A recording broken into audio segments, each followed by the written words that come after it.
Just first of all, why did you feel that this was the opportunity to make a protest? First of all, because the opportunity stems first and foremost from the very fact that President Trump was in the plenum.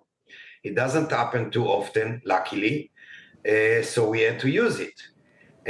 But we had to use it not in order to interfere, but in order to make a political point.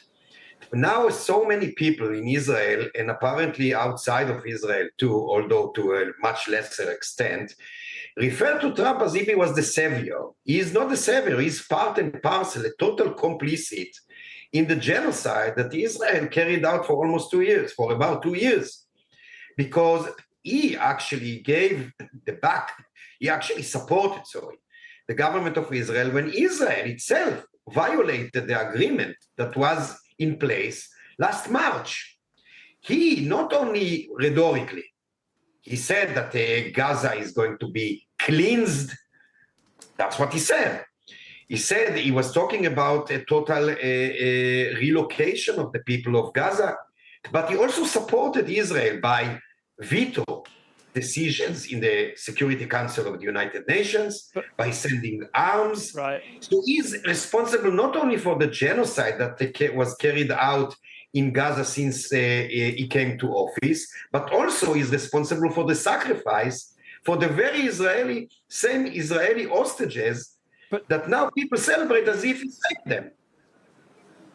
But here's the point. Here's the point that President Trump was here talking about a ceasefire and the release of the hostages. It was President Trump who persuaded Benjamin Netanyahu to bring about this ceasefire and to sign up or to agree to this, pathway to possible broader peace. First of all, we are talking about a ceasefire, which I obviously welcome and very happy about. We've been supporting to the end of the genocide and the release of the hostages since day one. And we are obviously very happy about the fact that the genocide is over and that the hostages were released. We are very happy about it. But at the same time, we are very sad and painful because of those who were killed and could have been saved, Palestinians and Israelis. And those who are responsible for the fact that they were not saved, at least since March, are obviously first and foremost the Israeli government headed by Netanyahu, but also President Trump, who didn't do anything, and quite the opposite, in order to stop the carnage and the sacrifice of the hostages. We should never forget that. Now, we are talking about ceasefire, not about peace, because another element in our criticism, and that's exactly the sign we held, recognize Palestine. The only possibility, the only formula to get a peace, a just peace, and security and prosperity for both peoples of this land, for Israelis and Palestinians alike, is the liberation of the Palestinian people from the terrible murderous occupation. And this is something that Trump doesn't seem to accept. So our message was a political message, I must say a very polite one. We didn't interrupt, we didn't shout, we didn't curse. We held a sign silently. Because, and by the way, we attended the event today. But let me just ask you why, just one question, Why did you not protest against Joe Biden, the previous US administration? Actually, they're great allies. He was a great ally of Israel.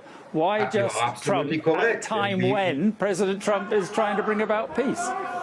No, so that's exactly two things. First of all, I agree with you that Biden was responsible even more to the deadly, to the genocide and the sacrifice of the hostages. And we did indeed express our disdain, to say the least, on vis-a-vis Biden's administration and Biden himself. Absolutely, you're totally correct. But again, allow me to disagree with your assumption that Trump has done anything to move forward towards peace. Peace necessitates the liberation of the Palestinian people and the establishment of a Palestinian state in the occupied territories alongside the state of Israel. Without that, we shall never have peace and prosperity. And this is something that we fight and struggle for the benefit of both peoples. We are not against Israel. We are for Israel, but we understand that the only way to achieve security and prosperity for the Palestinians and the Israelis is by the ending the occupation. And as long as Trump doesn't do that and does to a great extent exactly the opposite, we won't see peace.